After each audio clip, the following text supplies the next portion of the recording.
De nuevo con ustedes, nuestro invitado Guido Gómez Mazara, a propósito de una serie de requerimientos que públicamente ha hecho a la Junta Central Electoral y que no sé si ya la Junta le respondió. Guido, buenos días. Buenos días. Buenos días, hermano. Sobre todo en estas Navidades, muchas felicidades. ¿Cuándo son las Navidades? Ya comenzaron. ¿Ya comenzaron? Sí, sí. Aquí, sí. Y la temporada ciclónica se fue. Sí, sí. Por lo menos se siente la brisa navideña, ¿no? Sí, mejoró la temperatura. Sí. ¿Qué es lo que tú estás Guido, pidiendo? ¿qué es lo que tú estás buscando? ¿Qué es lo que pasa? No, mira, regularmente en el país la gente es muy propensa a entender que cualquier tipo de requerimiento institucional de conformidad con Un la ley deseo de del libre molestar. acceso a la información pública es ganas de J Sí, de fulano de sí. tal. Y yo siento que la escalada legítima que tiene cada ciudadano de aspirar a un país institucional es muy válido.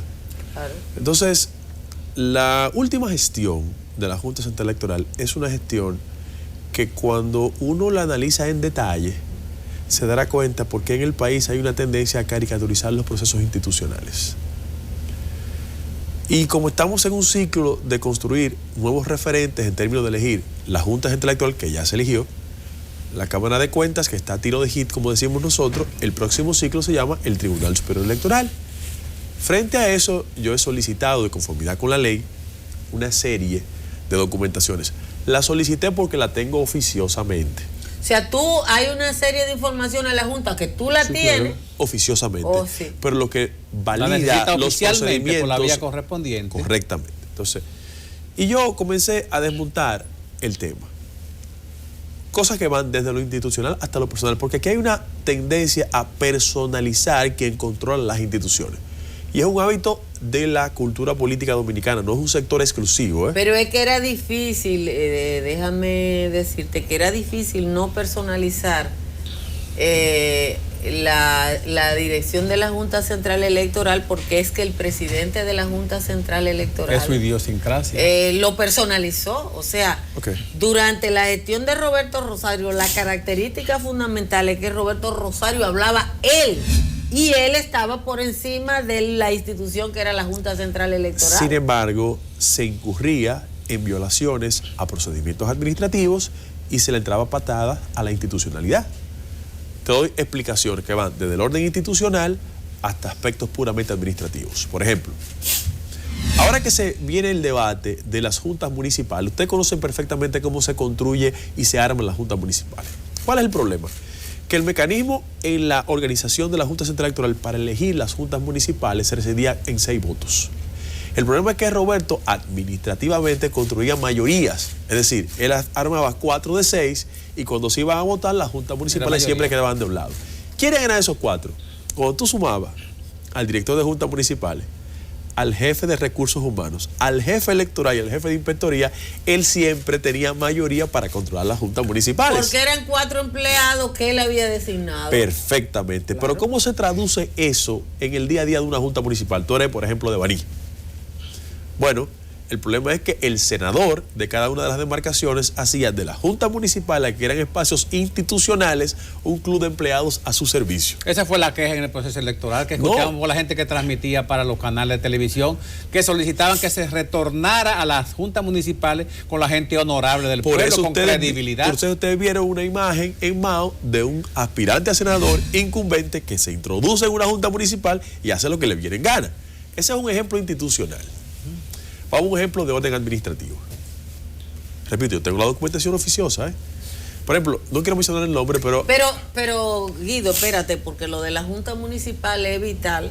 Eso es esencial para el proceso electoral. Es esencial para el proceso electoral y no quiero que lo saltemos así, porque el que tú hayas podido determinar con información que se pueda probar que Roberto Rosario virtualmente se cogió todas las juntas municipales del país, eso pudo determinar también el resultado de los procesos en esos municipios. Pero algo peor, Altagracia, es que si no se modifica esa estructura, iríamos al 20 con las mismas características. En el cuadro de distribución de responsabilidades, ahora la magistrada Inver Brugal es la responsable de eso. Es decir, hay que desmontar, porque Roberto se fue de la Junta, pero ahí está sus mecanismos para él determinar el curso de un sinnúmero de acontecimientos en la Junta. O sea, tú dices que Roberto Rosario se fue de la Junta, pero que él creó... Tiene su estructura. Dejó el organigrama de... Claro, tiene su estructura. Por ejemplo, si hoy deciden, el Pleno convoca, estoy poniendo un ejemplo, el tema que tiene que ver con la Junta Municipal, todavía él tiene la mayoría armada ahí, porque esos 4 miembros siguen estando en la Junta Central Electoral.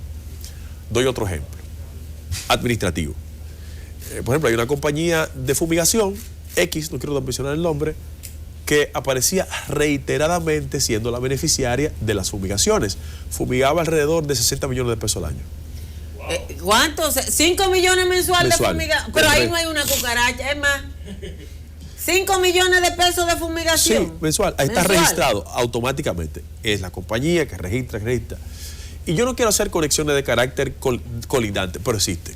Doy ese ejemplo para que ustedes vean la perturbación. Pero espérate, dime la colindancia. No, yo te voy a decir Se hacían eso. concursos para que esa compañía siempre saliera beneficiada. Mira cuál es el problema. El mecanismo de licitación que se creó en la Junta Central Electoral es un mecanismo que le entra patadas a la ley de compra. Mira por qué. Porque la ley de compra establece quiénes conforman la estructura de licitación. Sí. No, Roberto tenía su estructura de licitación. No, él dijo que él hacía lo que él quería. ¿Por qué? Entonces, se genera lo siguiente. Donde había la mayor rentabilidad, para hablar de colindancias, era en el tema de la construcción de las oficialías de Estado Civil. Ese era el gran negocio que había en la Junta Central Electoral. ¿Por qué? Porque ahí se edificaban estructuras en todo el país y la Junta vendía de que era eficiente la gestión. Bueno, hay 3 ingenieros, Mata, Guava y Jiménez, que aparecen sobre el 60% de las construcciones de la oficialía de Estado Civil. El 60% de la oficialía la construyeron esos ingenieros. Por ejemplo, te doy ¿Y ese... de cuánto estamos hablando? Porque si tú me dices que el 60% de la oficialía, pero habría que ver qué monto manejaron. No, pero cualquier oficialía. Te doy un ejemplo. Hay una oficialía que solo en el relleno sanitario se gastaron 16 millones de pesos. Solo en el relleno sanitario. Y cuando fueron, por ejemplo... ¿Y a dónde? Espérate. Es en Mao. ¿En Mao? En Mao. Yo no tengo certificada, ¿eh? Entonces cuando van... Espérate, ¿y cuánto terminó costando la oficialía civil de Mao? 38. Entonces cuando tú vas, el ejecutivo del CODIA, que es que certifica el relleno sanitario, dice, no, espérate, yo no voy a firmar eso. Pero hubo un relleno sanitario de 16 millones de pesos. Te doy otro ejemplo de sentido común. Hay un ingeniero que construyó las 2 oficialías más importantes en el sur. La de Oviedo. Entonces yo comienzo a buscar el ingeniero. Ese ingeniero es asistente de un ministro muy importante del PLD, que cuando era administrador de una institución muy importante, la oficina de Roberto le tenía las igualas jurídicas a esa oficina. No, echa para atrás. Por ejemplo, Dilo al paso. el ingeniero ¿Qué hizo la oficialía de las 2 Oviedo? oficialías más importantes del sur del país, es a su vez una persona ultra vinculada con hoy un ministro de mucha importancia, con responsabilidad política, que cuando era administrador de una institución que tiene que ver con juegos, a su vez tenía la capacidad de darle todas las igualas a la oficina de Roberto. ¿Ustedes recuerdan aquel conflicto de Roberto en el marco de su ejercicio en la Junta Central Electoral, donde se le demostró que él tenía igualas? En el gobierno. No, en varias instituciones del gobierno. Entonces, esa conexión tú dices, ven acá, aquí hay algo que no cuadra. Entonces, un asistente del ministro de Turismo era ingeniero. Es Y ingeniero. es ingeniero al servicio de la Junta. No, se ganó 2 licitaciones de las oficialías más Es que hay importantes gente en el con sur suerte, del país. hay gente con suerte. Ojo, quiero reiterar que se hace el procedimiento de licitación. Lo que pasa es que hay una construcción donde se combinan los beneficiarios de antemano. No, y en muchos casos las oficialías de la Junta eran prácticamente bajo un patrón, bajo un modelo que claro. se hacía en diferentes partes. Claro. ¿Quién vendía o cómo se conseguía el terreno, el solar? También se va a investigar eso. ¿De quiénes son? Yo solicité solo el nombre de los beneficiarios de las licitaciones, pero puedo seguir. Hay un tema que es muy delicado, porque uno, tratando de construir un modelo de transparencia, tiene que aproximarse a no ofender a nadie construyendo la verdad. El tema de los medios de comunicación. Yo soy muy respetuoso del rol que juegan los periodistas. Ahora, cuando tú obtienes información respecto a lo que aconteció en la pasada gestión de la Junta Central Electoral, tú te das cuenta que hay una correspondencia directa entre las tendencias de simpatía, respaldo a la gestión de Roberto, ciclos, y los niveles de publicidad. Por ejemplo, el Departamento de Comunicaciones y Relaciones Públicas tiene 54 periodistas. Yo calculé cuando te escuché decir eso, que en el Departamento de Comunicaciones de la Junta Central Electoral trabaja más gente. Sí. Aquí sumamos los compañeros que trabajan aquí en un periódico, un canal de televisión, no 3 revistas y no llega ahí. Sí, pero ojo, mucha gente quiere transformar la idea de que no, eso es publicidad. No. No es publicidad. Están en la planta, o sea, están en teoría, pónganle comillas. Está en la nómina. No es lo mismo publicidad. No, porque publicidad es otra cosa. O sea, si Juaniquito Pérez tiene un programa de televisión o de radio y yo entiendo que debo darle publicidad. Pero también sería bueno saber cuál es la...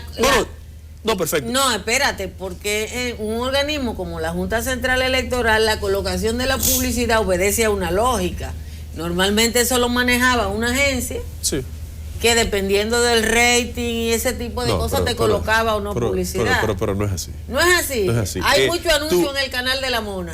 No, hay una conexión directa entre promotores de la eficiente gestión de Roberto Rosario y la capacidad de colocar cuñas en ese medio. ¿Quién asignaba las colocaciones? El Departamento de Relaciones Públicas. Entonces, lo que estamos es frente a un proceso que en la medida que seamos capaces de analizarlo con tranquilidad, nos comprometemos a que los próximos mecanismos de elección institucional no terminen en manos de personas que priorizan la agenda puramente partidaria y transforman el espíritu de las instituciones.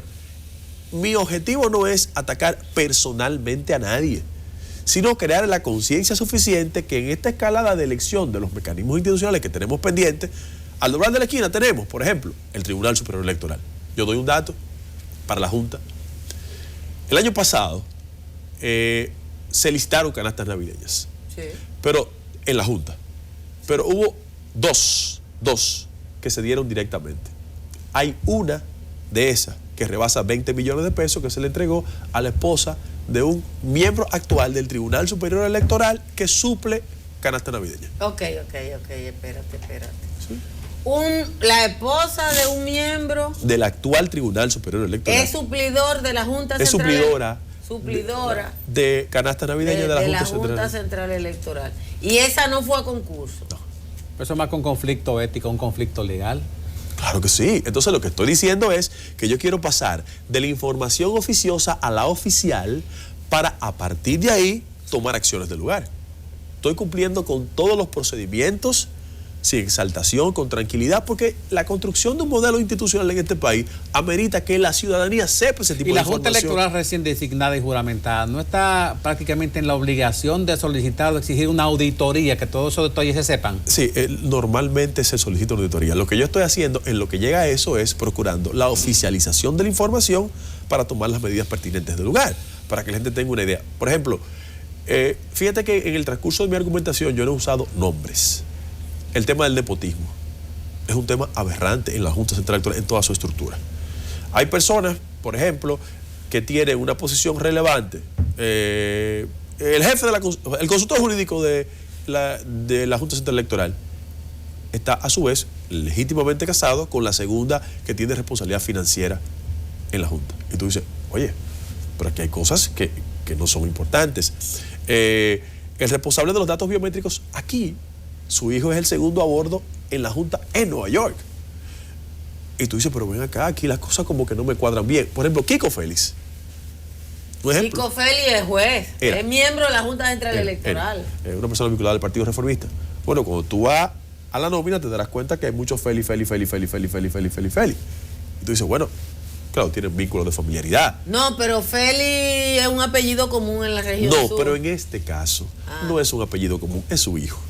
Son los hijos de Kiko Félix. Hay un hijo y por ejemplo, hay un departamento de inspectoría que estaba a cargo del presidente, que el primo de Kiko es el responsable. Entonces tú dices, óyete, aquí hay una situación de conflicto donde los elementos del nepotismo te conducen a construir la idea de que habían clanes familiares que se desarrollaban en la Junta.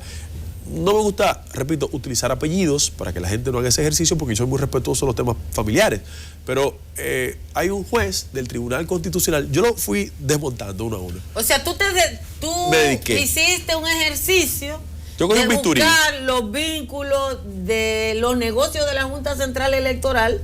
Digo los negocios porque de alguna manera hay que identificarlo con la miembro de las otras llamadas altas cortes. Claro. Por ejemplo, en el caso del Tribunal Constitucional, hay un juez que tiene un problema de salud, no quiero mencionarlo, que la hija de una importante figura de la Junta era su asistente secretaria, pero a su vez ese magistrado envía a sus familiares a la Junta. Había un cruce. No, pero eso es ordinario en el Partido de la Liberación Dominicana o en los gobiernos del PLD.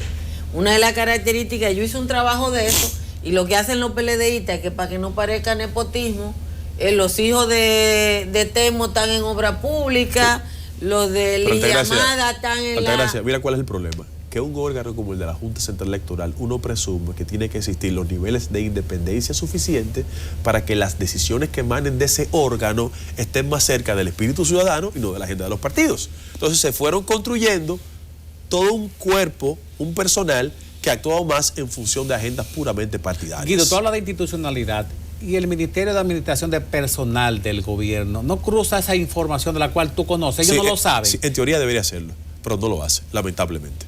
Entonces, tú encuentras situaciones que llaman la atención. Por ejemplo, ¿usted sabía que la Junta Central Electoral tenía un restaurante? ¿Usted no sabía de eso? No, tenía una cafetería. Ya acuérdate que yo fui reportera, la Junta tenía una cafetería. No, pero la que tú refieres no se parece a la actual. Ajá. Son cosas totalmente diferentes. Y te doy este siguiente ejemplo. En el lapso enero-mayo, había una especie de acuerdo institucional mediante el cual los empleados comían ahí porque había un activismo. Le facilitaban la comida, le descontaban de nómina, cosas así. Sobre 20 millones de pesos mensual en comida. ¿De qué? En comida. Entre los empleados. Espérate. Yo no tengo Espérate. Pero que el restaurante le daba a los empleados, que los empleados compraban y comían millones, ahí. ¿Quién pagaba eso? No, era un acuerdo mediante el cual una parte de ese dinero era financiado por la Junta Central Electoral. Sí, eso para suplirle el hecho de que ellos trabajaban. Es un aumento de salario indirecto en cierta forma. No, espérate. Es una forma de compensar la comida. Hay cosas que hay que calcular, hay que preguntar. Porque el subsidio a la alimentación ocurre en muchísimas empresas privadas. Y es bueno, y yo lo defiendo. Ahora, si la cafetería era operada por la misma Junta Central Electoral, era un reciclaje del dinero de la Junta. ¿Me entendiste? Si era una concesión y había alguien que tenía la concesión de la cafetería, habría que ver. Es lo primero. Entonces, frente a ese acontecimiento hay muchos fondos. Ustedes vieron en la Junta Central Electoral. Pero 20 millones de pesos mensual de comida. Es mucho dinero. Mensual. Entre 4 meses y medio. 20 millones mensuales, no, pero es que vamos a hacerle 100 millones a 5 millones mensual si fue en 4 meses. Sí. 4 meses y tanto.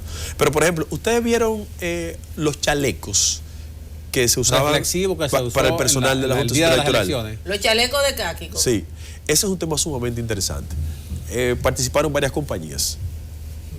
Y hay una que yo tengo Una dichosa. No, hay una que yo tengo la certificación del propietario, donde dice que lo llamaron de la Junta y le dijeron, no participe, que tú no vas a ganar. Y dice, no, yo tengo que participar, mis precios son bajitos. Ganó.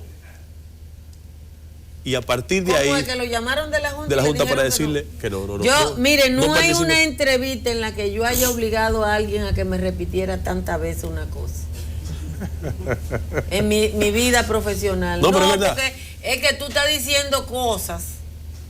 Tú tienes la certificación de una persona que te dijo que lo llamaron para que no participara. Y él participó y ganó. Y Y el procedimiento para concederle esos chalecos fue lo más tortuoso del mundo. Y te doy otra información. Y eso lo voy a mencionar con su apellido. Un ingeniero del sur del país, que en la fase inicial tenía la gracia de los amos de la Junta Central Electoral. Él, por ejemplo, hace lo siguiente. Él gana una licitación, muy bien, y en el proceso de beneficiarse de la licitación le dicen, ven y mándame personal de tu empresa, de tu compañía de ingenieros, a estas 2 casas. Dice, no, pero yo me mando la licitación. Se lo envían a 2 casas. Una queda exactamente detrás del IAD. Entonces, 27 de febrero, perfectamente. Y la otra queda en la calle Atuey, en los Cacicascos.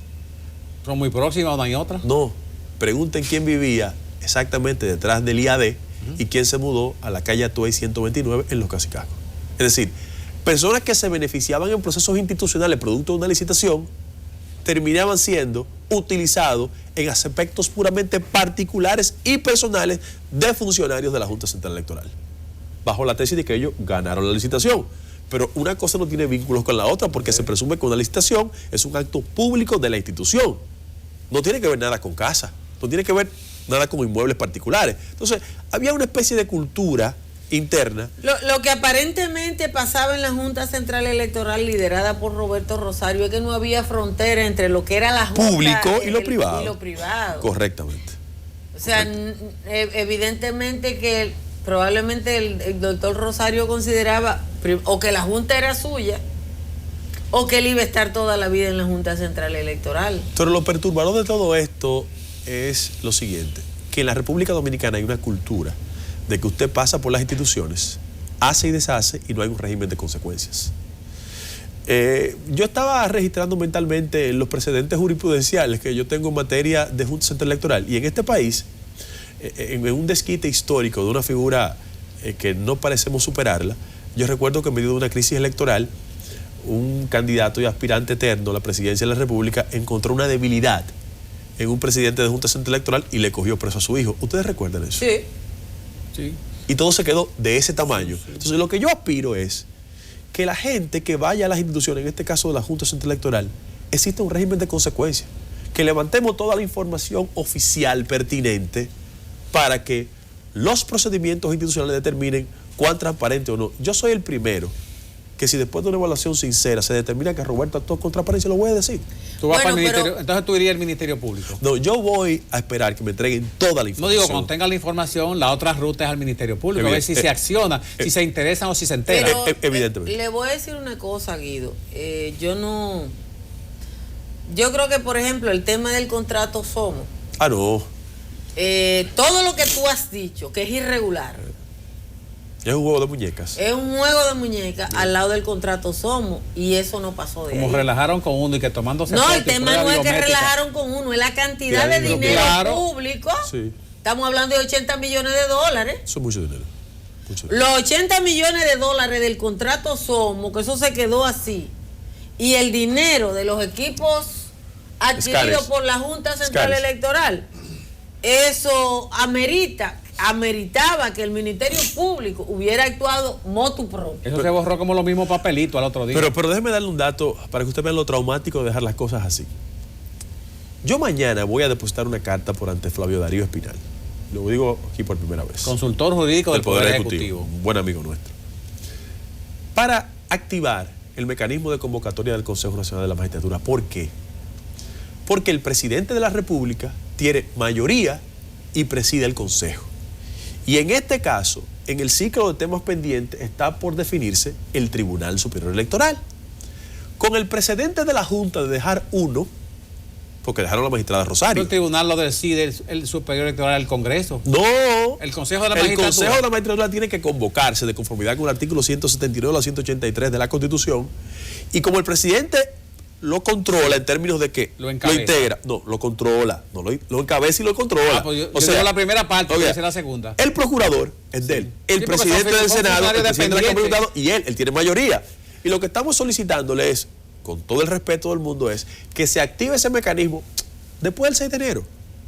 ¿Para qué? Para que comencemos el año que viene con un nuevo Tribunal Superior Electoral. ¿Tú sabes por qué? Porque ya las granadas en los partidos se están explotando. ¿En términos de qué? De que ya hay un conflicto en el Partido Reformista. Ya hay. En el PRM viene una convención.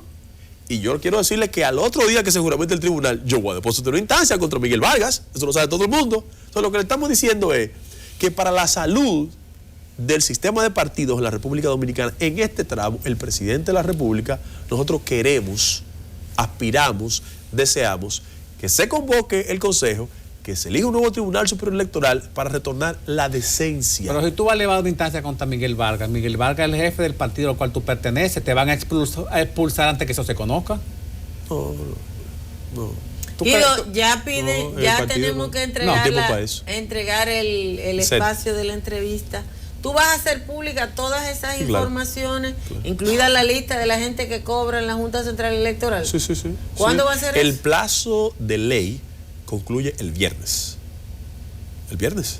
Pero que tú tampoco puedes ser un privilegiado. Cualquier ciudadano puede solicitar lo que tú estás pidiendo. Pero yo la tengo oficiosa. Lo que prevalece en los la que tú vas a tribunales conseguir oficial, ¿la consigue o se la deben dar a cualquier ciudadano? Tiene que de conformidad con la ley de libre acceso a información pública, llenar una solicitud, firmarla y en el plazo de 14 días se le entrega. Bueno, pues vamos a hablar con Guido, aunque sea por teléfono después, porque yo estoy loca por saber algunas de las cosas y de las colindancias, como él dice, que hay en la Junta Central Electoral. Y además la otra pregunta que queda es si el nuevo titular de la Junta Central Electoral va a actuar frente a todos estos entuertos, porque eso está ahí. Señores, quédense, tenemos mucho más contenido. Un momento.